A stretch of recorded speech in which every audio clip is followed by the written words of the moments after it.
Hi, it's Representative John Bradford. I want to give you a budget update. We passed a bipartisan budget. 104 Democrats and Republicans voted for the budget. Only 10 Democrats voted against it. The governor is expected to sign it. This budget is amazing. I'm going to do some high-level coverage and then talk about District 98. So first of all, we put $2.3 billion in our savings reserve, bringing the amount to $4.3 billion for something that we might not know is coming. It's important that we save, and we're doing it. Let's talk about state employee raises, including teacher raises. A 5% average raise for all state employees. This is very exciting. I have continued my track record voting for teacher raises, and I continue to do that even this budget. Our budget fully funds state health care plan, a retirement system. We put $1 billion to expand broadband throughout our state. We're expanding health care for firefighters that have cancer-related issues due to actually their jobs. When it comes to tax policy, we're lowering your personal income tax rate from 5.25 to 3.99%.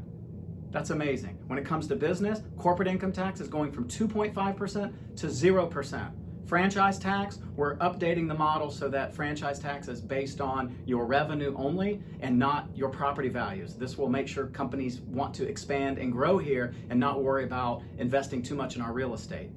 The PPP, if you took a PPP, we now are making sure that you will not be paying state income tax on your PPP. This is incredibly important, and it was unfair, frankly, so I fought for this. So now you do not have to pay state income tax on any PPP loan that you took that was forgiven. And then for our military, if you are a retiree, a military retiree in our state, you will no longer have to pay income tax on your pension. That is amazing. We have Fort Bragg here, the #1 Army base in the country. We support our military, and now we back it up with this budget. Let's talk about our 3 towns at home, Davidson, Cornelius, and Huntersville. Davidson, I was able to get $100,000 for the Davidson community players. They took it pretty tough during the pandemic. I mean, obviously, places like Davidson community players were shut down. So $100,000 is going to go a long way to help them.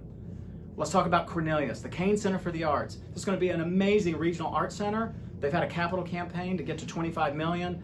They're about $5 million short. We got another $2.5 million to help them, and that building has already started construction, so it is my honor to deliver. This is my 3rd round of funding that I've been able to secure from the state for the Cain Center for the Arts. And for our good friends in Huntersville, there's 2 issues I want to talk about. First, the feds changed a formula, and Huntersville was going to lose $12 million in federal funding.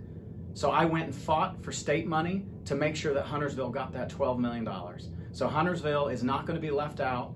$12 million is coming your way that the feds were not going to give you, and I appreciate the work of many of your elected officials working with me to make sure that happened.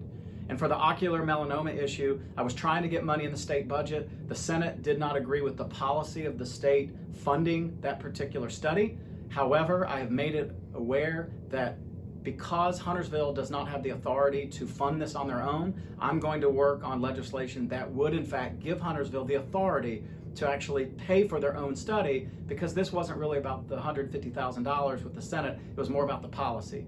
Well, if the state's not willing to do it because the Senate disagrees with it, well then I have to find a way to still make sure this happens, and the only way I know to do that is to make sure we give Huntersville the authority to spend some of their money to go do a study, and I'm committed to try and make that happen. So I have not forgot about that issue, but I could not get the Senate to agree, and so this is another way to go work on it.